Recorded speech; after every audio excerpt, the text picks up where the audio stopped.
Entonces, en esa época ya habíamos también pensado en la problemática ambiental, ya hace muchos años, estoy hablando del año 98, en donde recién estaban, digamos, poniéndose la empresa. Y entonces el agua residual de la curtiembre es un agua residual que es muy compleja. ¿Sí? El proceso de curtición de pieles en sí es un proceso altamente sofisticado, incluye la necesidad de un gran conocimiento en sí la química. Es realmente una transformación química del cuerpo para zapatos con la zapato casual. ¿Sí? Y entonces, básicamente la piel empieza seca. Aquí ya inclusive ya tenemos un poco de problemas ambientales. Primero, el tema de los olores. No sé si es que ha tenido la oportunidad aquí alguien de visitar una curtiembre. Lo que se caracteriza es de un olor fuerte. Entonces es un tema más bien ya del tema de la contaminación del aire. Sin embargo, eso ya manifiesta el grado de posibles contaminantes que puede estar asociados al manejo de las aguas residuales generadas por el proceso. El proceso es en gran medida en fase líquida. ¿Sí? Entonces, al cuero se lo remoja y en ese primer proceso ya se remueve una gran cantidad de contaminantes. Estamos hablando desde la sal, porque se utiliza sal en grano para conservar la piel, ¿no? Para lograr que ésta se mantenga durante un tiempo extenso. Posteriormente se hacen diversos procesos, de los principales, por ejemplo, después del remojo, que se utiliza inclusive ya bactericidas, se utiliza tensoactivos para mejorar el proceso en sí, aumentantes, ¿no es cierto?, de recuperación de la elasticidad y de las propiedades del cuero. Vamos a lo que sería un primer gran proceso, que son procesos más bien básicos, a lo que me refiero a pH básico, que él tiene por propósito fundamental la remoción del pelo del cuero. ¿Sí? Ese es un primer aspecto del procesamiento del cuero. Todos sus procesos en realidad son más bien en fase acuosa. Entonces tenemos agua para el remojo, agua para los lavados, agua para uno de los procesos más importantes, el pelambre. ¿Sí? Entonces en este proceso se utiliza, por ejemplo, cal y sulfuro, uno de los grandes contaminantes de las aguas residuales del sector curtidor es el sulfuro de sodio, que se añade, es un químico que se añade, ¿no? De ahí podríamos también tratar de generar lo que se conoce como producción más limpia, en donde reemplazamos el sulfuro por otros. Sí, ahí tenemos otro problema, ¿no? El problema de la efectividad del químico y un problema en sí económico.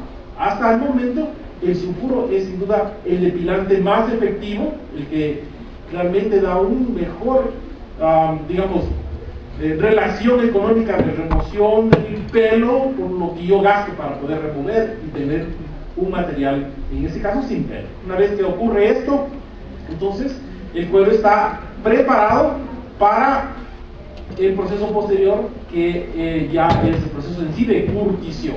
¿Sí?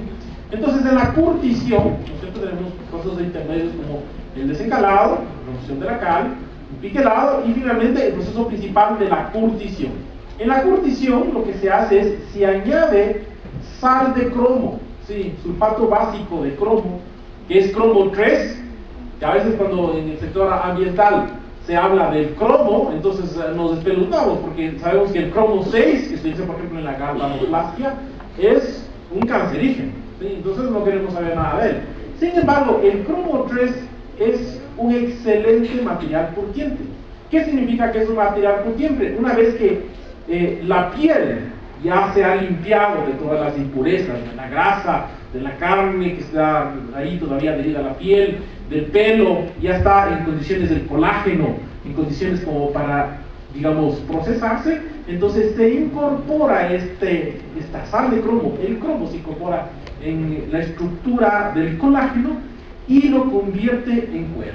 ¿Sí? Es decir, ¿qué es el cromo? El cromo es básicamente una sustancia que se combina con las moléculas de colágeno y logra tener un material que tiene una gran resistencia química, inclusive microbiológica, física, y da las propiedades, digamos, al cuero que son tan apreciables. Es decir, no se va a podrir, no se va. Un cuero curtido durará muchísimos años y mantendrá sus características. ¿Sí? Y entonces, una vez que ha ocurrido esto, es decir, los principales procesos, el pelambre y el curtido, obtenemos un cuero que se conoce como cuero en wet blue, es decir, recién posterior a la adición de cromo. Sí, el cromo se utiliza en grandes cantidades, estamos hablando probablemente de valores superiores de unos 3 o 4 gramos por litro en el proceso en sí de incorporación de cromo a la piel, y probablemente con una eficiencia de alrededor de un 70%, queda una cantidad remanente sobre 1.6 gramos de cromo o más remanente en el agua residual. Entonces, el primer problema ambiental, que digamos más nos preocupa desde el punto de vista ya más químico, es el sulfuro, y en segundo punto el cromo. Si bien se trata de cromo 3, que inclusive en nuestra legislación no se ha normado el cromo 3, lo que se ha normado es el cromo 6, el cancerígeno, ¿sí? Al que todo el mundo le tiene miedo. Pero el cromo 3 todo el mundo lo tenemos de los zapatos, ¿de acuerdo? ¿Sí? Y está en contacto con la piel. Nadie se preocupa mucho de que sea cancerígeno, no es así. El cromo 3 no es cancerígeno, de hecho es una sustancia de alguna manera que se necesita en el metabolismo de los seres vivos. Entonces, no es tanto así de que es un gran peligro, pero claro, no queremos tampoco ver que el cromo 3 se descargue en las aguas residuales sin ningún tipo de cuidado. Eso no está correcto, ¿no? Porque finalmente existe el potencial de transformación de cromo 3 a cromo 6 mediante oxidación. Por ejemplo, existen residuos también sólidos en el área de la curtiembre, y estos residuos sólidos que contienen cromo, es decir, retazos de cuero semiterminado con cromo.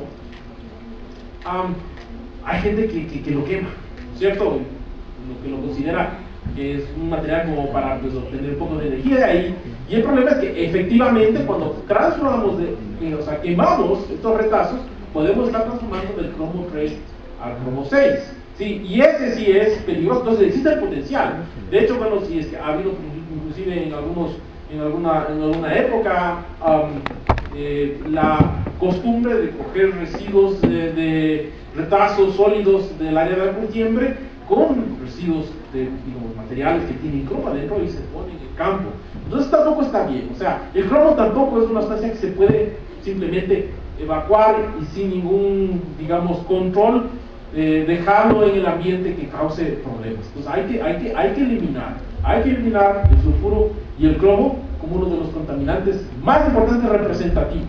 La eliminación de estas dos sustancias necesariamente es química. Si se trata de contaminantes químicos, la solución también es química, sí, es principalmente química. Entonces son los dos principales contaminantes, y entonces posterior a esto hay también otra serie de procesos de terminado, por ejemplo teñido, engrase, una serie de procesos mecánicos, y finalmente se llega a tener el cuero terminado para la venta, ¿sí?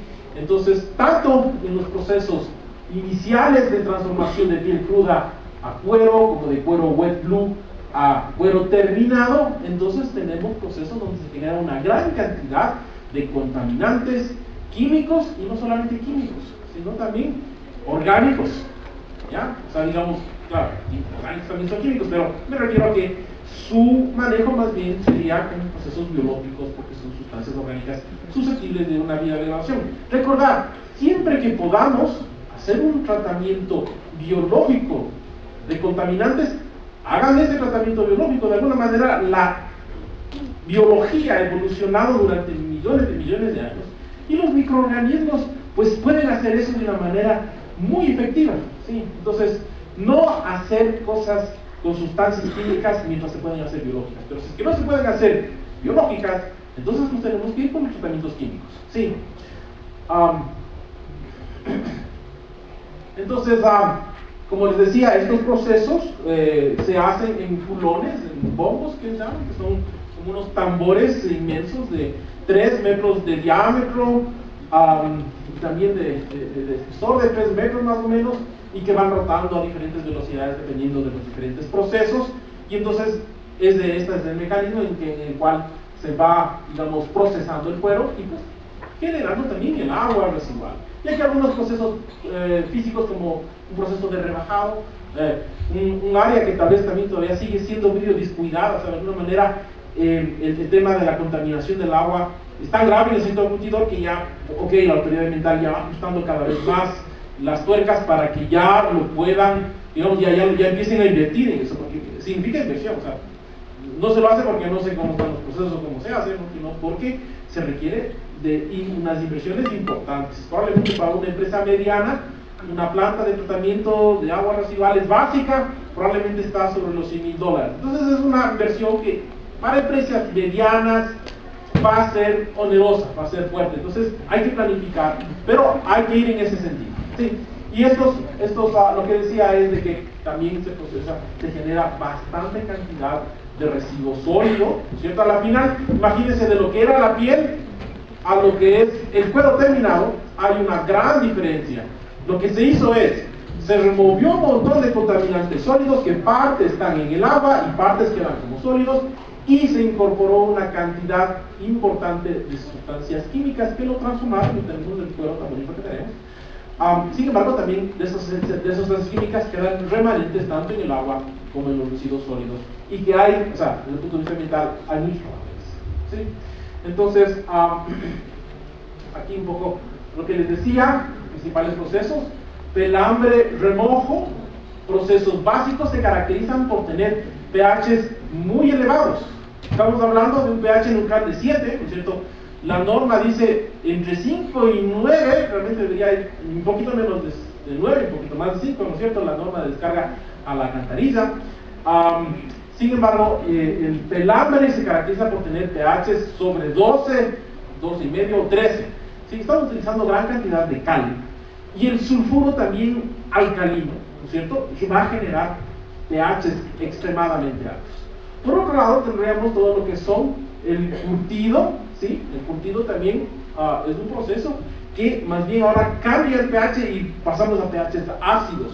Estamos hablando de pHs alrededor de 4, entre 3 y 4, muy ácidos por un lado, ¿no es cierto? Lo que sería el curtido, el engrase igual, engrase y teñido también son procesos que son ácidos. Entonces podemos categorizar estos dos tipos de efluentes de aguas residuales en el sector curtidor. Unos que son muy ácidos y otros que son muy básicos. ¿Sí? Entonces, lo primero que se hace es, se hace una contabilidad del agua. ¿Sí? Hacer un balance hídrico en la empresa, en el procesamiento. Escogemos una base, por ejemplo, como está aquí indicada, de 2,000 kilogramos. Se escoge esa base porque es práctico, porque son procesos batch, por lotes, procesos que son, digamos, que inician y terminan en un periodo determinado, y entonces esos procesos por lotes tienen una cantidad inicial, normalmente 100 cueros enteros, que corresponderían más o menos a un peso de 2,000 kilogramos. Es una buena base.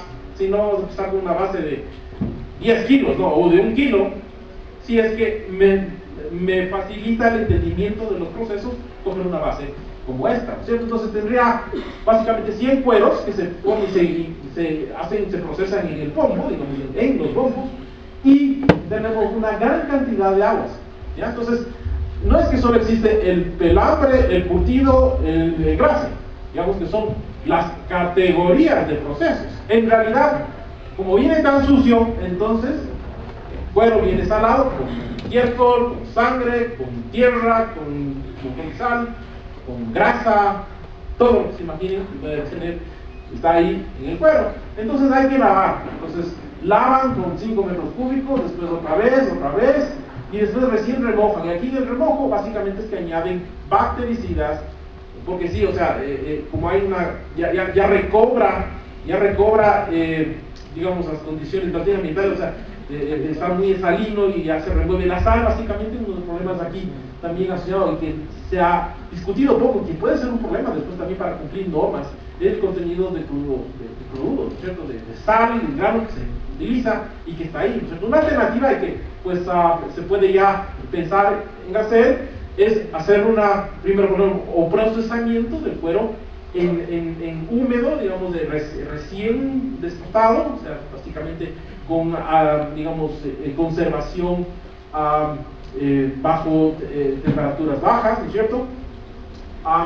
O remoción mecánica de la sal. Sin embargo, lo que se ha hecho y lo que sería, digamos, la norma todavía del procesamiento es de que el cuero se remueve, la sal vaya, todo lo que se imaginen de suciedad vaya, básicamente agua es un líquido fabuloso que básicamente puede eliminar una gran cantidad de impurezas, y después se añade en el remojo lo que son humectantes, bactericidas, ¿no es cierto?, para evitar la degradación microbiana. Y después ya viene el pelambre en sí, ¿no es cierto?, que los principales químicos es la cal y el sulfuro. Se logra el hinchamiento del cuero, la remoción del pelo, ¿sí? Y después tenemos más lavados, desencalado, ¿no es cierto?, la cal que queda ahí todavía medio dentro del colágeno, entonces se la remueve, y después de esto tenemos más lavado. Esto es con fluoruro de amonio, ¿no? Entonces también es un contaminante. Amonio también puede ser un problema, ¿sí? Entonces, o sea, no solamente el cromo, el sulfuro, entonces también van apareciendo los cloruros, el amonio y la materia orgánica en general, ¿no? ¿Sí? O sea, lo que es la DQO, la DBO, los sólidos, ¿sí? Y entonces tenemos en el proceso de remojo, por 2000 kilogramos, o sea, por cada 100 pieles enteras, se consumen en este proceso inicial, ¿no es cierto?, de pelambre y remojo, 27 metros cúbicos de agua aproximadamente. Entonces también ahí podemos pensar, ok, ¿dónde podemos hacer producción más limpia, ¿no? O sea, ¿dónde podemos evitar usar tanta agua, cambiar de químicos? Eso se debería hacer en un inicio, ¿no? Nuestro proyecto fue más o menos en status quo, o sea, esto está así, ¿sí? Los cultivadores son bien reacios a hacer cualquier cambio, y lógico, ¿no? Porque es un proceso muy delicado, y si utilizo mal químicos o un proceso nuevo y que no conozco bien, mi resultado puede ser de que esos 100 cueros que estoy procesando se me malogren, y eso es un montón de plata. Entonces, ok, como usted hace, veamos cómo están las aguas y vamos a ver cómo se plantea una alternativa de solución. Miren los pHs, ¿no es cierto? Los pHs estamos hablando de, claro, los pHs iniciales son relativamente neutros porque solamente es lavados, pero ya el pH elevado del pelambre 12, 12.4 desencalado. Entonces los más elevados están en lo que sería el pelambre y el lavado del pelambre, y pues por la cantidad de químicos, y como ustedes conocen, ¿no es cierto?, el pH es una escala logarítmica, entonces hacer la mezcla no es aritmética, sino es logarítmica, y entonces resulta que es un pH entre 9 y 10 prácticamente de la mezcla de todos los efluentes básicos, ¿sí? De igual manera hacemos lo mismo para los ácidos. Entonces tenemos, después del desencalado y de sus lavados, entonces viene el piquelado, se pone más cloruro de sodio, ¿no es cierto?, que es y ácido fórmico, otras sustancias químicas, después el cromo en sí para hacer el curtido, ¿sí?, y el lavado del curtido. Aquí hay, especialmente en estos dos efluentes, está el cromo, ¿sí? Después tendríamos el lavado de después un segundo lavado, después para preparar para lo que es el recromado, el recurtido, ¿sí?, y finalmente el engrase y teñido, y con esto termina. Entonces, la cantidad de sustancias, digamos, de aguas residuales de procesos ácidos es alrededor de 7.2 metros cúbicos por cada 2000 kilogramos de cuero que se procesó desde un inicio. Y entonces es bastante menor, ¿sí? Estamos hablando tal vez de una tercera parte, un poco menos, y pues su pH está alrededor entre 3.8, si nos damos más como 3.2, menor que 4. Entonces, pH muy altos, pH muy básicos. Entonces, aquí está un resumen, ¿no? Piel cruda, 2000 kilogramos, total básico 27, total ácido 7.2, en total 34.2 litros por agua. Este es un parámetro, un indicador que ustedes podrían utilizar para lo que es producción más limpia, para, digamos, ir controlando el gasto. O sea, si queremos también que haya un esfuerzo, no solamente para hacer tratamiento del agua, sino de consumir menos agua, ¿sí? Porque a la final se gasta en tratar el agua, y el agua nunca queda tan buena como la que recibimos, ¿no? Entonces, siempre es buena idea un poco ajustar las tuercas para no desperdiciar el agua. O sea, tal vez no se necesitan 3 lavados, tal vez solo se necesitan 2 lavados.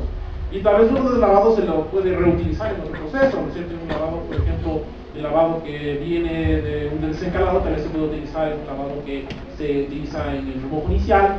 Entonces, de esta manera, tratar de generar ahorros de agua, ¿sí? No solamente por el tema económico. Al final, el agua es agua de sequía.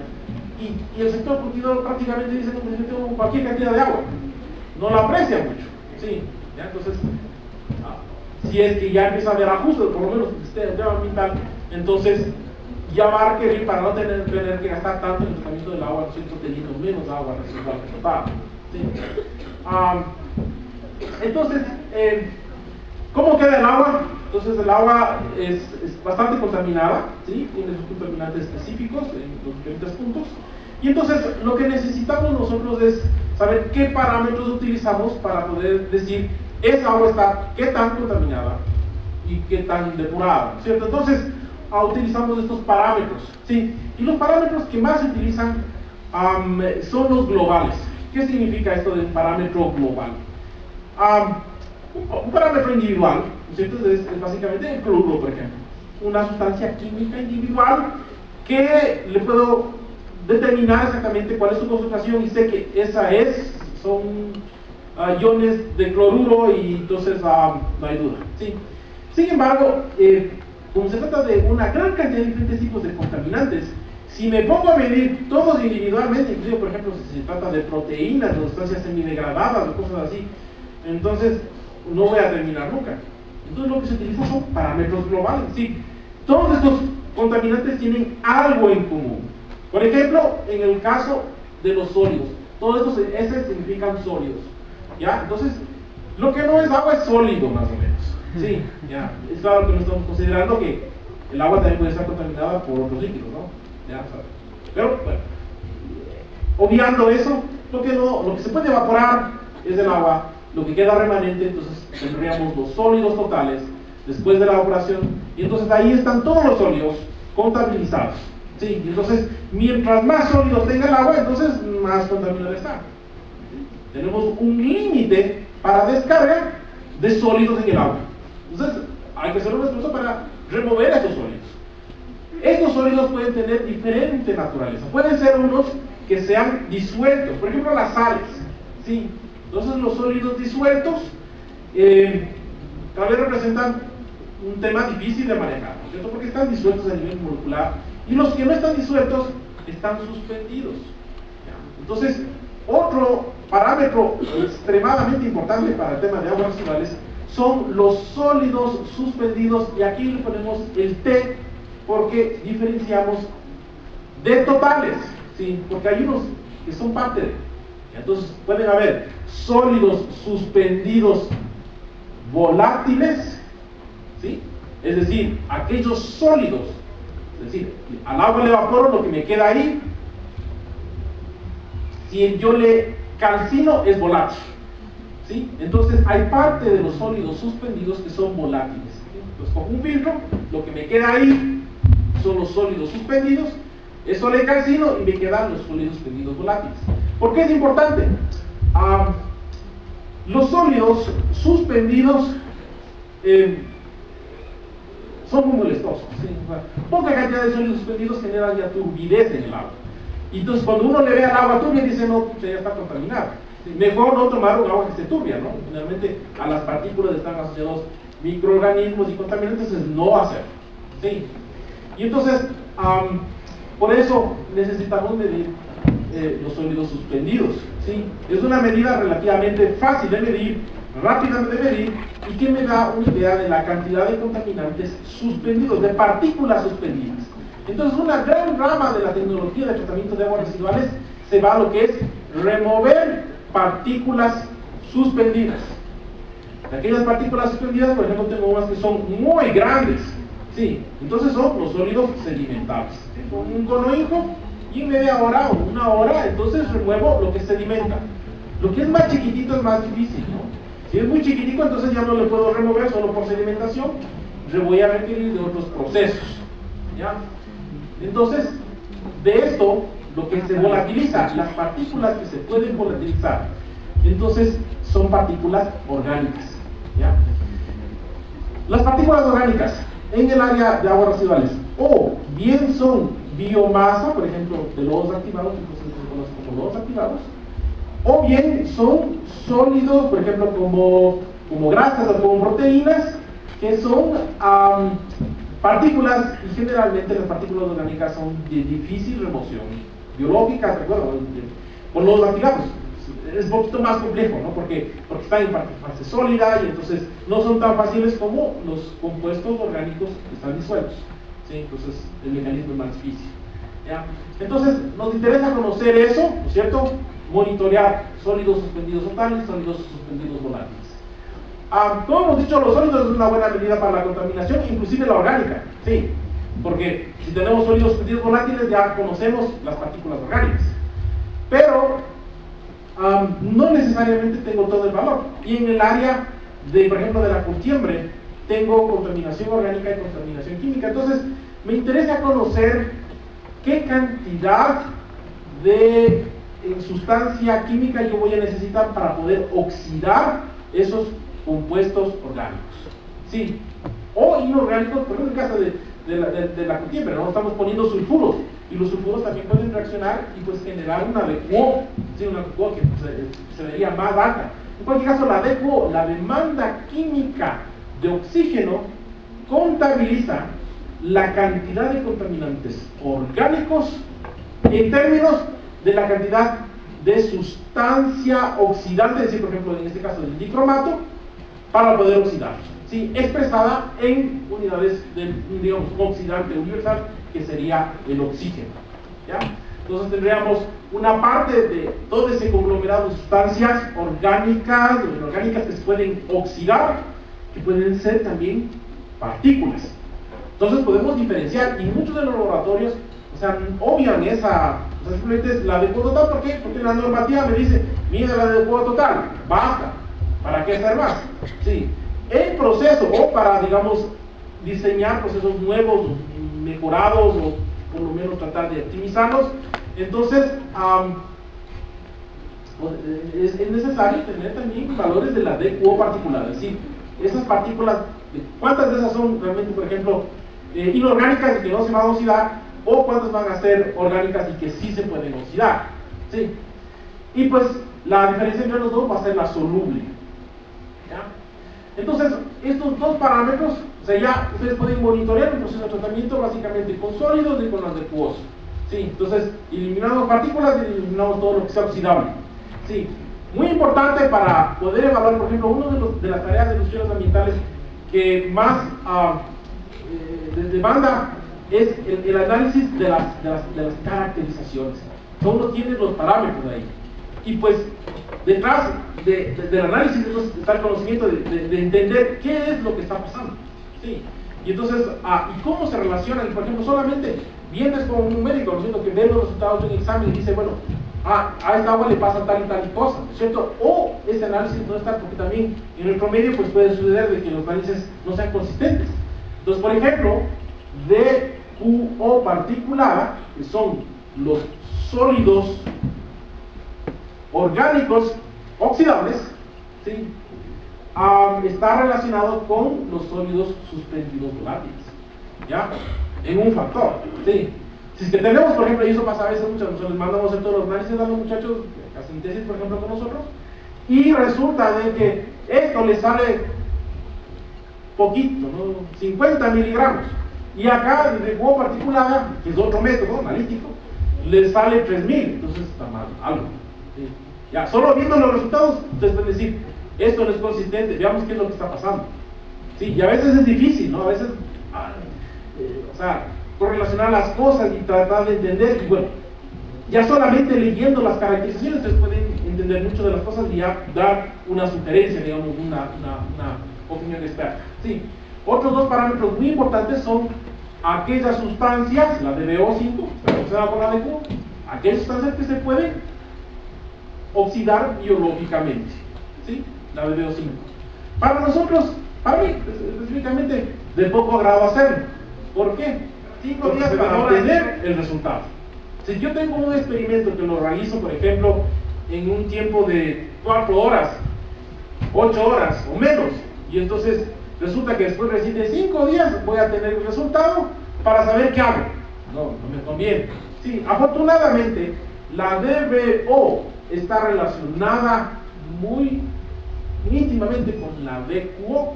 Los dos se expresan más o menos en lo mismo. Estamos hablando de miligramos de oxígeno. En un caso, oxígeno que se utiliza químicamente para oxidar. En el otro, oxígeno que utilizan un mediador, que son los microorganismos, para lograr efectivamente oxidar la materia orgánica. Evidentemente, la DQO tiene que ser mayor que la DBO. No puede darse de otra manera. ¿Ya? Si es que vemos lo contrario, por ejemplo, en un análisis vemos DQO de 3000, ¿sí? Y DBO de 10.000. No puede ser. Ahí hay un problema, ¿sí? En la analítica. Entonces siempre es muy importante hacer estas análisis de consistencias. Entonces, no muy agradable hacerlo, no como parámetro para medir todo el tiempo, pero sí es útil. O sea, nosotros en nuestro laboratorio lo medimos, se mide, sí, es importante, porque pues, especialmente en el área de la industria, puede ser que sustancias orgánicas que se oxiden químicamente no sea tan fácilmente de degradar biológicamente. Sí. Y pues el TKN. ¿Qué es el TKN? ¿Alguien conoce? Bueno, el nitrógeno total de Kendall, que es básicamente el método. Sí, básicamente incluye el nitrógeno orgánico y el nitrógeno amoniacal. La suma de los dos en unidades de nitrógeno es el TKN. ¿Por qué es un parámetro global? Porque bueno, si bien el ion amonio, ¿no es cierto?, es una especie química, el nitrógeno que viene de sustancias orgánicas son múltiples, diferentes tipos de proteínas de sustancias que pueden tener nitrógeno, entonces engloba muchas sustancias, es un parámetro global. Y un parámetro global de contaminación. ¿Por qué? Porque la norma me dice, usted no puede descargar más de 40 miligramos por litro de TKN alcantarilla. Entonces, tengo que conocer. Y a veces aquí la autoridad inclusive se olvida, o sea, solamente dice no, sólidos, y claro, con facilidad, porque estamos prácticamente todavía en los pañales del tratamiento de las aguas, ¿no? Todavía muchas empresas no lo hacen, inclusive la mayoría de los municipios de nuestro país todavía no hacen tratamiento de las aguas. ¿Sí? El pH, sí, una sustancia, un líquido con un pH muy bajo, muy alto, puede ser diferentes sustancias en las que puede generar variación de pH, también parámetros de contaminación. La conductividad, sin duda, ¿no es cierto?, asociado a los iones, ¿sí? No solamente iones inorgánicos, también puede haber iones orgánicos. ¿Sí? Actualmente estamos haciendo un estudio con Grupo Industrial DANE, con una de sus extractoras de Palma, ¿sí?, del tratamiento de las aguas residuales. Y pues es increíble, o sea, la conductividad puede ser de mucha utilidad, ¿no es cierto? Porque lo que tienen estos es residuos del aceite que se degrada rápidamente, y entonces eso genera una gran cantidad de ácidos grasos volátiles y que están aportando de manera, uno no pensaría, ¿por qué varía tanto la conductividad? ¿No es cierto? O sea, de aquí a acá, ¿y qué hicieron para eliminar la conductividad? Y básicamente es un proceso natural, ¿sí? Tienen unas piscinas de tratamiento, lagunas de tratamiento, y donde naturalmente el aceite, que es degradable, entonces biodegradable, se va degradando y va generando acidez. De hecho, se empieza el pH a pHs neutrales y después rápidamente va a pHs muy bajos y después sube de nuevo por procesos biológicos y físicos, ¿cierto? La temperatura, si está muy caliente, entonces claro, muy caliente básicamente, ¿sí? Otros parámetros, como les había dicho, el sulfuro, el cromo, ¿ya? Aquí en gran medida yo hice 2 tesis con este proyecto, estamos ahorita en la tercera tesis de grado. La primera, o sea, empezamos como de poquito, básicamente lo que exploramos es una nueva idea al tratamiento convencional, ¿sí?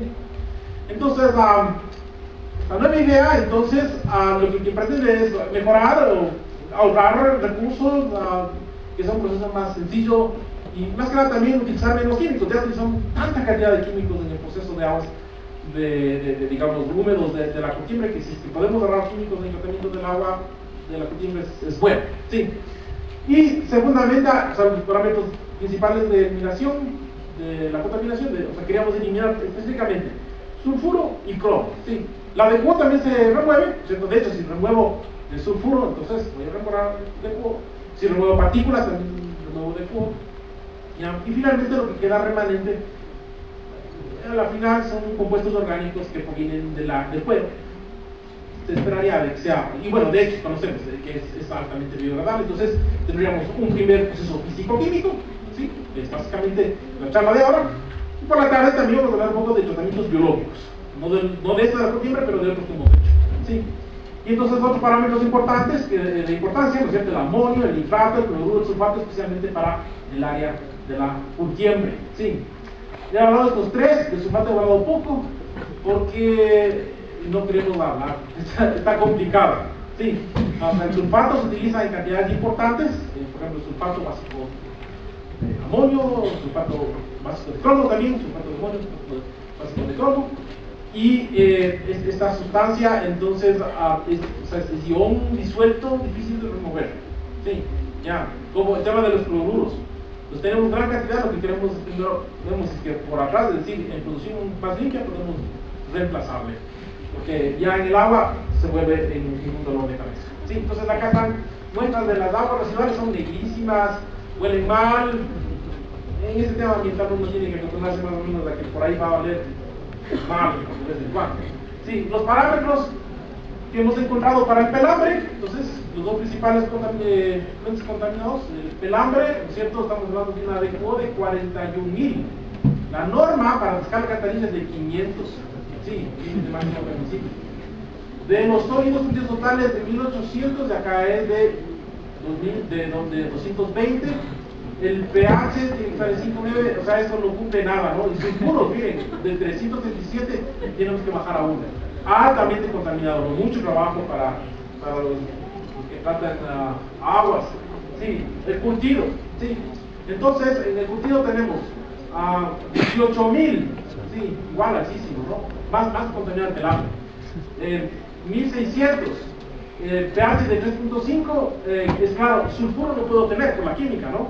Sulfuro no puedo tener en por ejemplo, nosotros mandamos a hacer un análisis con una de las empresas de Papo, ¿sí? Y allá nos presentaban en el efluente de curtido valores muy altos de sulfuro, ¿sí? Entonces, ya de hecho, eso hicieron mal, ¿sí? Con la química, si el sulfuro, si el pH del agua baja de un pH de 7, 8, mucho menos a pH de 3 o 4, el sulfuro se volatilizó hace tiempo, se convirtió en gas sulfídrico y se volatilizó, ¿sí? Entonces, es importante también conocer de la química para poder evaluar de la química, de la biología,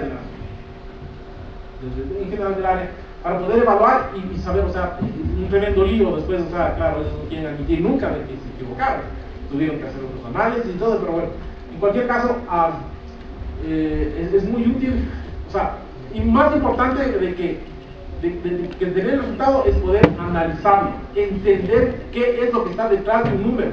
O sea, si ustedes pueden decir eso, entonces están al otro lado, ¿sí? Si aceptan los números tal cual, sin cuestionarse, simplemente diciendo, ese número, así salió, aunque sea el mejor laboratorio, ustedes pueden decir, todo el mundo puede equivocarse.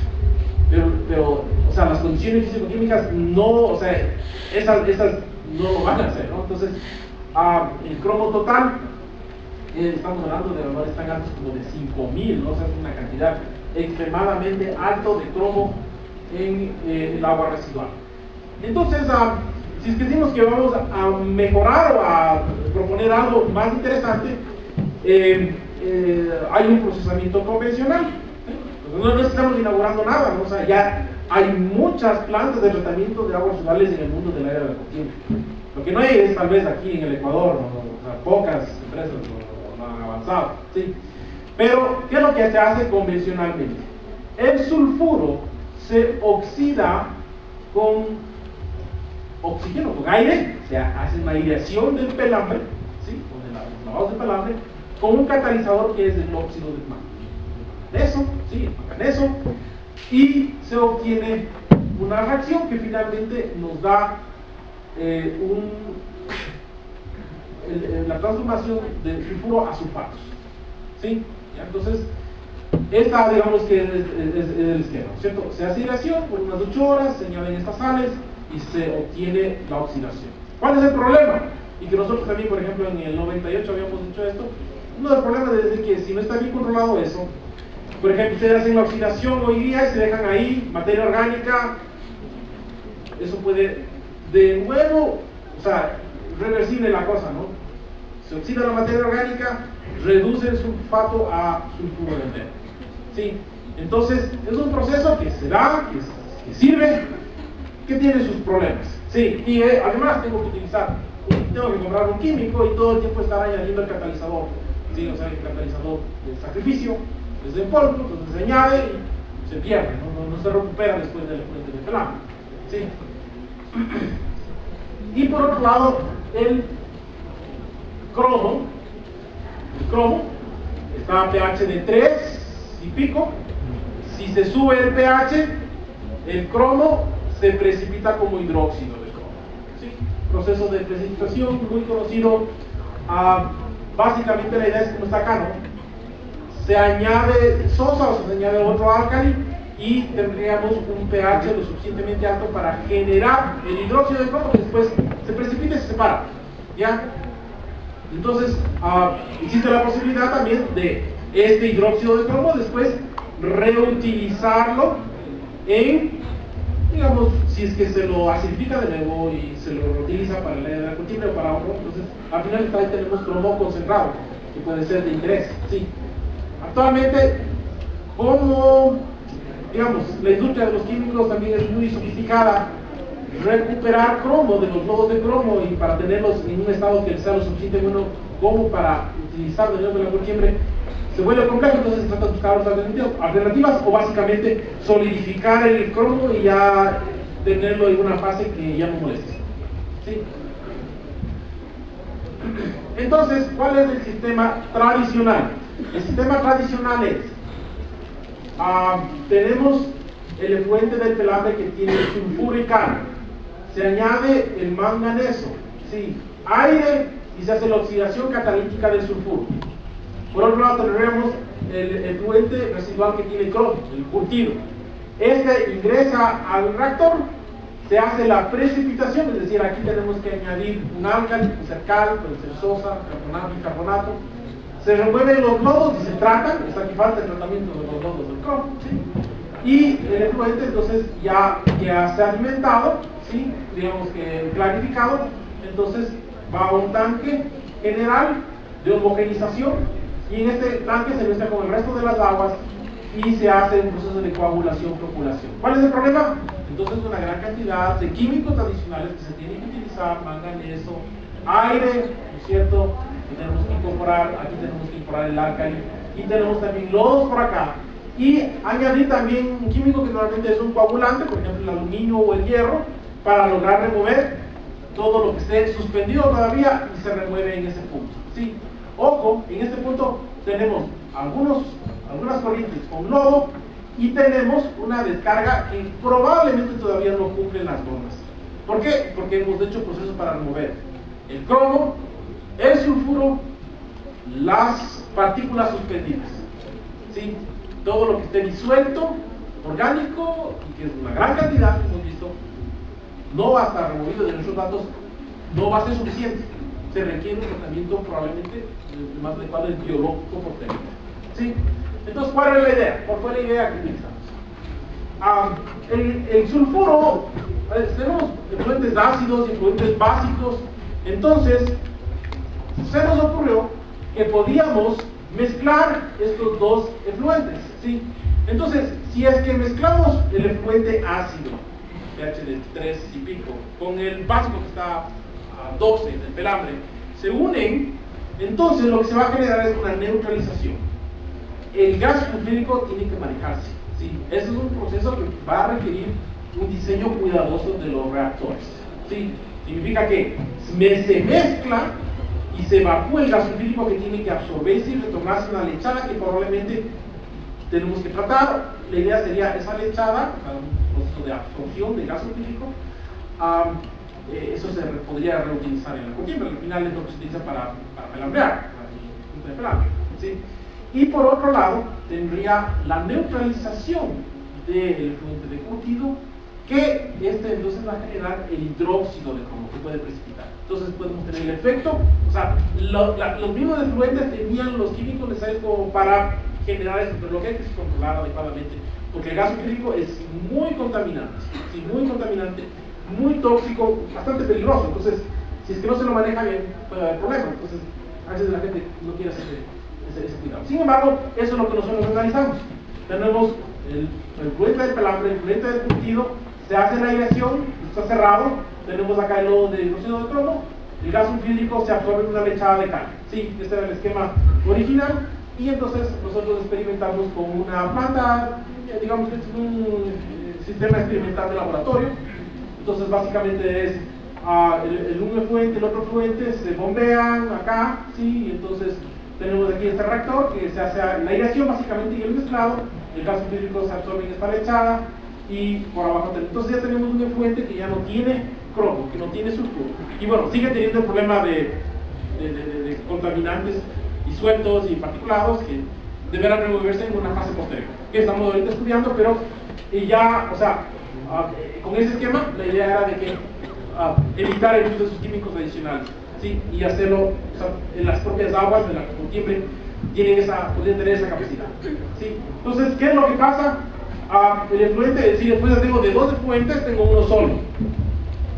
Al ser tratado, entonces el sulfuro ya tenemos una reducción mayor del 99%, estamos hablando de 0.21 miligramos por litro de sulfuro. Sí, la norma dice 1, estamos cumpliendo, estamos removiendo de 300 hasta 0, o sea, una eficiencia muy elevada del proceso. El cromo 56 no está tan buena, ¿sí? Esto está muy asociado al sistema que utilizo de remoción de partículas. Entonces, el cromo puede estar en forma precipitada, sin embargo todavía como partículas muy pequeñitas, ¿sí? Entonces lo que hemos visto es, después de esto nosotros también hicimos un análisis filtrando con un filtro de arena, ¿sí? Antes simplemente esto es el resultado de la sedimentación. Entonces, sí, adicionalmente a la sedimentación, filtrando con un filtro de arena, llegamos a valores ya alrededor de 1 ppm, 1 o 2 ppm de cromo, ¿sí? Se trata de cromo 6, es absolutamente aceptable. Tal vez 56 todavía es cuestionable, si no queremos tener mucho cromo en el efluente. A la final, la norma, ni siquiera las autoridades ambientales están pidiendo que midan cromo, pueden creer. O sea, no respalda la norma. El TURSMA no exige cromo 3. Pero tampoco va a ser agradable si tienen una cantidad de cromo de como de 5000. Entonces, no le van a hacer la vida fácil a las empresas. Sí. La DECO se remueve, ¿se acuerdan que teníamos de 40.000 y de 18.000? Se remueve hasta 18.000, una remoción del 70%, ¿sí? Y los sólidos también, remoción del 50 y 60%, ¿sí? Entonces tenemos una gran remoción de contaminación, ¿sí? No estamos todavía cumpliendo la norma, porque la norma para la DECO, estamos hablando de 500, es muy bajo, ¿sí?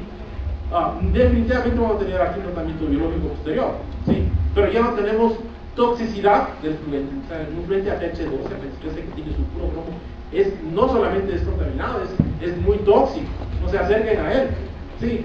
Y entonces, en cambio en este caso ya son compuestos que ya pueden manejarse, ¿sí?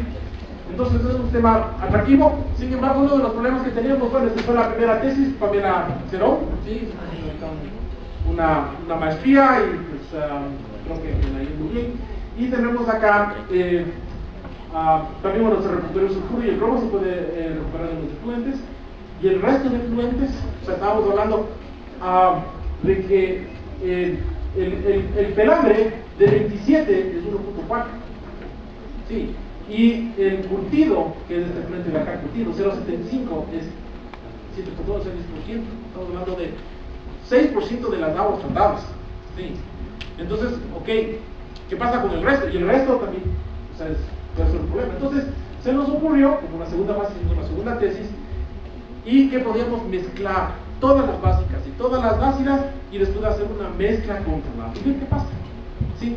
Y entonces resulta que teníamos, bueno, ustedes ven ahí Alejandra, que es la segunda que hizo esta tesis, Alejandra Valdés, trabajo durísimo porque es una evaluación de los parámetros de contaminación de todo, de los como 12 fluentes básicos, de los 10 ácidos, y todos ustedes pueden ver, ¿no es cierto? O sea, por ejemplo, aquí un lavado 50 neutralizado, 6000, el cultivo 5000, o sea, todos tienen un grado de contaminación alto, o sea, no eran así muy bajos. Entonces,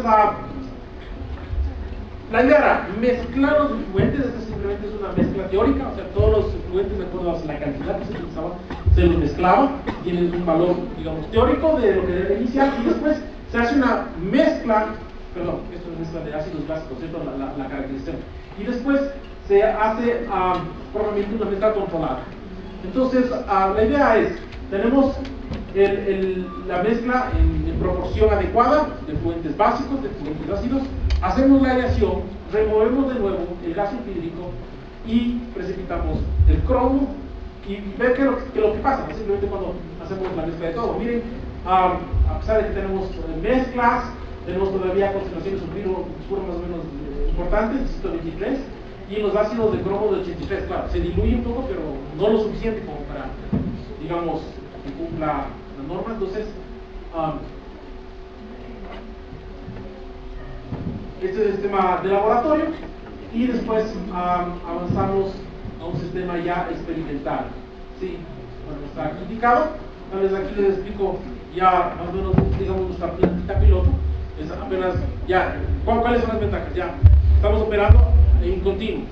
Sí, estamos operando ya con un tiempo de residencia de unas 3 horas en el reactor de mezcla controlada. Tenemos de fluentes ácidos y básicos, y con bombeos entonces ingresa acá a este reactor y se hace aireación. El gas sulfídrico entra a esta lechada de cal. Entonces esto opera 5 horas seguidas, por cierto, opera, ya lo vamos a hablar así, un tiempo más extenso. Es claro, el volumen que estamos tratando es de 3 litros por hora.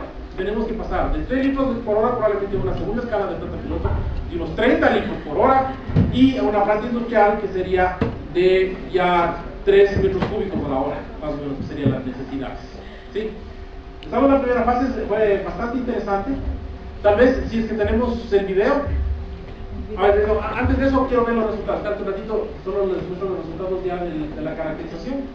Entonces, aquí hicimos muchos experimentos, ¿no? Para ver cómo funciona la planta y todo, cuáles son los parámetros óptimos de aireación, de caudales, para mantener, o sea, ya controlar una cosa que sea en continuo es mucho más complejo que controlar algo que es batch. En batch, pongo ahí las dos cosas y está funcionando, y ya, ok, o sea, todo lo tengo controlado. En continuo, chusa, cambia un poquito un caudal, cambia algo, y ya se baja el pH, entonces se necesita control, ¿no? Sin embargo, logramos obtener fluentes. Se ha detectado una amenaza. Ya, sería, miren, la BQO se remueve en más, en alrededor del 50%, ¿sí? Estamos hablando de remoción de sulfuro de 89 a 18, de 39 a 21, de 100 a 4, ¿sí? Algunos experimentos salen mejor para uno que otro. Una remoción del cromo de 84 a 25. Entonces, añadimos a esto un mejor filtro de arena, y teníamos resultados un poco mejores. Sí. Sin embargo, es claro, todavía requiere de las remociones que se tienen, ¿no es cierto? Tal vez no tan espectaculares como un proceso batch, pero, o sea, ya un poco vamos yendo a la realidad. O sea, una cosa es el laboratorio, en chiquito, y todo controlado, todo, digamos, y otra cosa ya cuando nos metemos con plantas, ya a nivel industrial, hasta que, digamos, le vamos a coger el kit de la cosa, se va a demorar un tiempo, ¿no? Lo interesante es que es un sistema que utiliza mucho menos químicos y que funciona, sí. No sé si le podemos pasar ya el video. El día es un poco más grande que lo tenemos en un inicio, y el efluente sale, pero, o sea, también nos sorprendía todo, muy, o sea, y ahí los suelos fundidos eran muy bajos. Todavía tenemos parámetros de contaminación, es decir, la de BQO todavía está bastante alta, estamos hablando tal vez alrededor de 3500. El pH es neutral, estamos entre 8 y 78, ¿sí? Sin sulfuro, sin cromo, sin utilizar químicos adicionales. Lo único es bombas y aireadores, ¿sí? Y es bueno porque no nos gustan tanto los químicos. Entonces, quisiéramos utilizar menos, porque son costosos, ¿no? O sea, siempre químicos costosos. ¿Sabe? Químico costoso. Entonces, si no utilizamos químicos, salen más baratos. Ya. Y lo que estamos ahorita estudiando es el tema, y con Valeria Ochoa, la profesora de la universidad. Que también es de aquí de Riobamba. ¿Ah? Que también es de aquí de Riobamba, la verdad. Ella también es de Riobamba. Entonces, lo que hace el tratamiento biológico, la parte de la toxicidad. Entonces, uno de los problemas desde que cloruros, ya estamos hablando tal vez de 7000 ppm. Cloruros no se remueve acá. Sí, entonces, ese es un problema tal vez que vamos a tener realmente que resolver antes, ver cómo eliminar, raspando mecánicamente la sal del cuero y utilizar, por ejemplo, no utilizar cloruro de amonio, sino tal vez otra forma del amonio o otro depilante. Igualmente, de manera el sulfato de amonio, el sulfato básico de cromo también puede reemplazarse, utilizar menos sulfato. ¿Sí?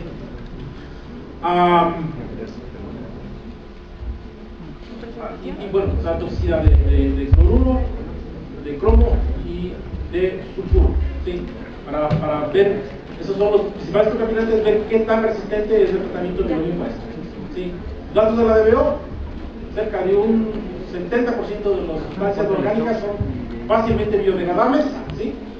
Por lo tanto, un tratamiento biológico tiene una muy buena perspectiva, es decir, necesariamente vamos a tener que combinar tratamiento físico-químico con un tratamiento biológico, ¿sí? Bueno, si le ponemos, señora, dos conclusiones así muy generales del sistema alternativo. La planta piloto logra remociones entre el 96% de sulfuro, 86% de cromo, 73% de flúor, 70% de sólidos totales, lo cual es bien interesante para una planta de este tipo. Problemas: la de flúor de 2015 tiene que bajar a 500, ¿sí? Sólidos, no tanto problemas, desde 500 a 220, y TKN, esto es algo que todavía no hemos estudiado para nada. ¿Qué pasa con el nitrato y qué pasa con el ion amonio? Es contaminante, está regulado, ¿sí? Son, como ustedes conocen, sustancias que van a generar eutroficación, o sea, no debería estar, son muy tóxicos, por ejemplo, el amonio es muy tóxico a los peces y esas cosas. Si esto va a un río finalmente que queremos preservar la vida ahí, entonces debe removerse, ¿sí? Sobre eso, no exactamente en este, porque en este proyecto todavía no tenemos resultados suficientes del tratamiento biológico como para presentar, pero sí de otros proyectos que voy a hablar más de lo que es el tratamiento biológico. El tratamiento químico es inevitable en algunas áreas, en esta, ¿no? O sea, va de plano, ¿sí? Entonces la idea es hacer lo mejor posible. Pero cuando se puede hacer tratamiento biológico, en la mayoría de las situaciones la contaminación es por sustancias que pueden tratarse biológicamente. Entonces, háganlo, ¿sí? Entonces vamos a hablar un poquito más sobre el tratamiento biológico, y inclusive sobre el tema de la contaminación por nitrógeno y experiencias que hemos tenido en tratamiento de nutrientes en aguas residuales. Entonces, muchas gracias por la atención. Pues por favor, preguntas, estoy contento de responder.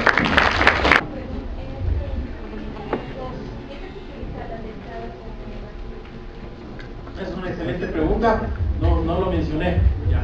Eso puede ser un problema porque, bueno, de hecho, en el pelambre es agua, el cuero que se va pelando, se pone agua, se le pone cal, se le pone sulfuro.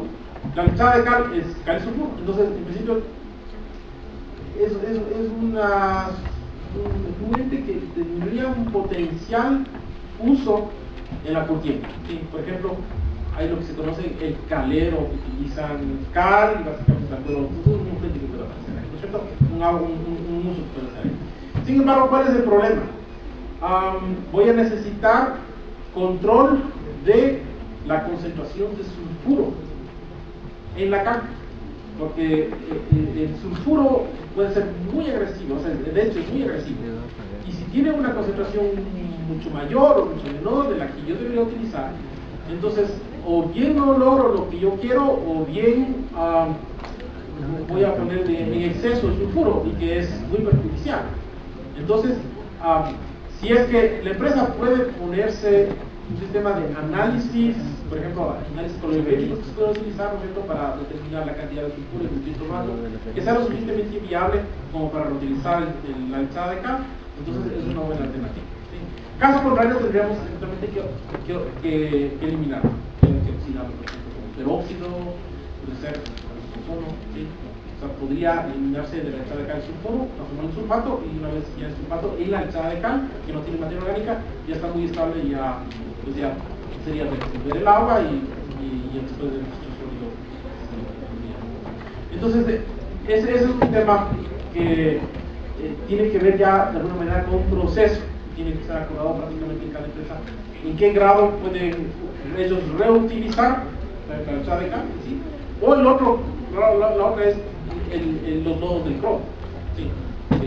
Reutilizarles en el mismo proceso o no, o finalmente ya simplemente estabilizarlos y desecharlos con un residuo sólido. ¿Alguna otra inquietud?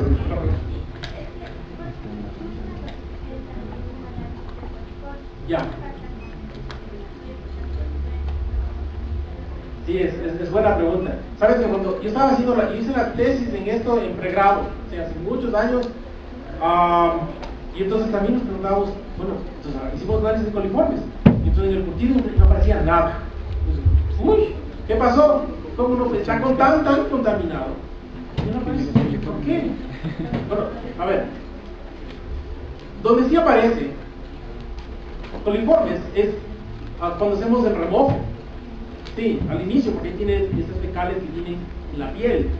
Sí, y de hecho esas fecales por eso se pone un bactericida, porque si no va a atacarle la piel y va a degradar, se queda ahí unas 4 o 5 horas y ya puede tener perjuicio. Entonces, ahí se necesita. Entonces, sin embargo, ya en los influentes, después estamos hablando de el agua está pH 12, ahí ya no sobrevive nada. Sí, entonces hay muy poco coliforme. Y, o sea, ya se eliminó antes, ¿no? De igual manera en el curtido, que es un proceso ya más adelante, ¿no? Entonces, no hay cantidad significativa de coliformes. El problema de la contaminación y la siempre es químico y de materia orgánica que proviene de la remoción de materia orgánica del cuerpo. Sí, y químicos específicos que están utilizando en el proceso. Ya.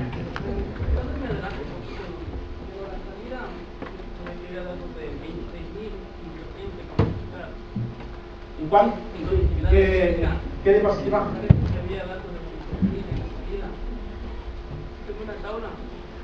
Conductividad, probablemente estaban en las resultados generales. Ahí, sí, 26 microsieverts por centímetro, sí. ¿Cómo haríamos para eliminar eso? Sí, no, el tratamiento biológico no es para eliminar eso. No, yo lo que dije es, la materia orgánica se debe remover como, o sea, en un proceso biológico. Sí, tenemos todavía en términos de la DQO una cantidad importante de materia orgánica disuelta. Sí. La cantidad de sales principalmente se debe, aquí lo he indicado, a cloruros, ¿sí? Cloruros. Estamos hablando de los cloruros, sulfatos, eventualmente nitratos. ¿Sí? Entonces, eso deberíamos tratar de hacer producción más limpia, ¿sí? Reducir en cierta medida, ¿sí? Cloruros, tratando de que el producto finalmente no llegue al agua, sino difusión mecánica, ¿sí? Por ejemplo, que si llega al agua finalmente solo un 40 o 30% de cloruro. Y por otro lado, reemplazar las sustancias como el sulfato de amonio, el sulfato básico de cromo, que es más el sulfato para bajar la cantidad de sulfatos que tenemos. Sí. Nitratos, sí, ha pasado un problema, muchas de las cosas también tienen nitratos en sus componentes, entonces dejen tratar de hacer producción más limpia. Si no se puede, estamos en un lío, sí, porque si tenemos por ejemplo, 7000 de cloruros y tenemos que bajar los cloruros a 1000, sí, que es, digamos, la norma para descarga a un río, sí, 1000 ppm. Entonces, los cloruros son bien difíciles de remover, ¿sí? Entonces, probablemente lo que sirve ahí es una once inversa. Pero, ok, O sea, eso va a ser muy costoso. Entonces, por eso digo, primero tratemos de bajar por otros lados. O sea, en ese caso deberíamos tratar de ver alguna tolerancia. Ojo, cloruros no está normado. ¿Sí? La cromosidad tampoco está normada para aguas residuales para descarga alcantariza. ¿Sí? Lo que está normado son los sulfatos, y por eso yo no quería hablar de sulfatos, ¿sí? 10%, porque esos 400 y tenemos una cantidad también cerca de 3.500 por este proceso. ¿Sí? Entonces, sulfatos puede ser un problema. Iones disueltos en aguas residuales es un problema. Entonces, ahí tenemos alternativas costosas que son osmosis inversa, membranas, ¿sí? Intercambio iónico, ¿sí? Debe ser la otra alternativa. Y pues la más fácil de todas es la difusión, ¿no?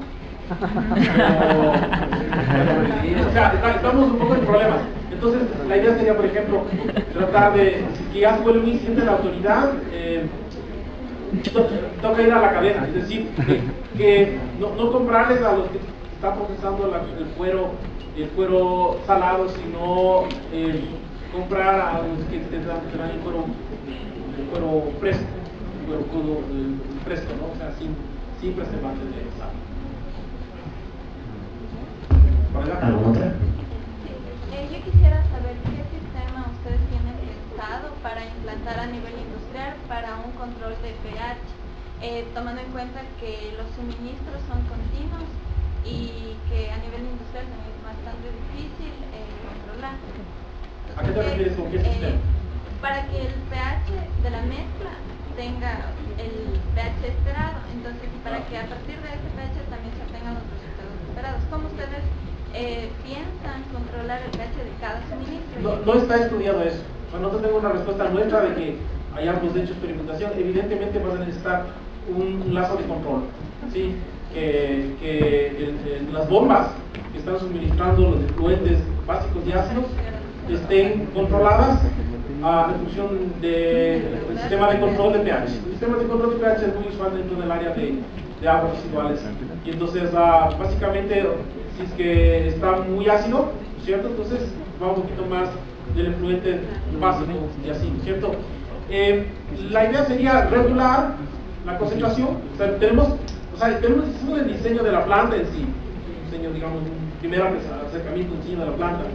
Y pues necesitamos un tanque de homogenización, o sea, tanques de homogenización tanto para efluentes básicos como para efluentes ácidos. Esto es muy importante porque todos los procesos son en batch.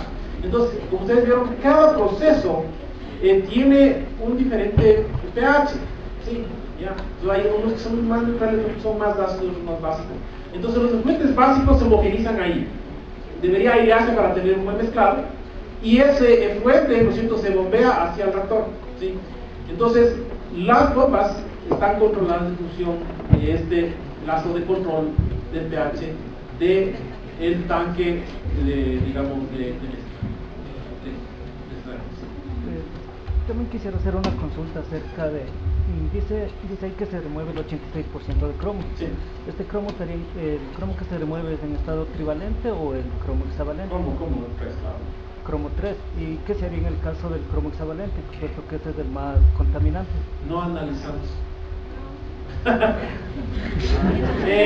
Supuestamente son trazas, sí, porque el químico, el sulfato básico de cromo, finalmente proviene del dicromato, sí, ya.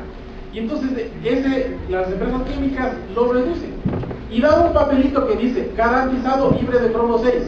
¿Qué tal bueno será? Bueno, sí, hay gente que dice no, o sea, los laboratorios químicos a veces aparecen con cantidades de cromo 6 altísimas y no, o sea, no puede ser.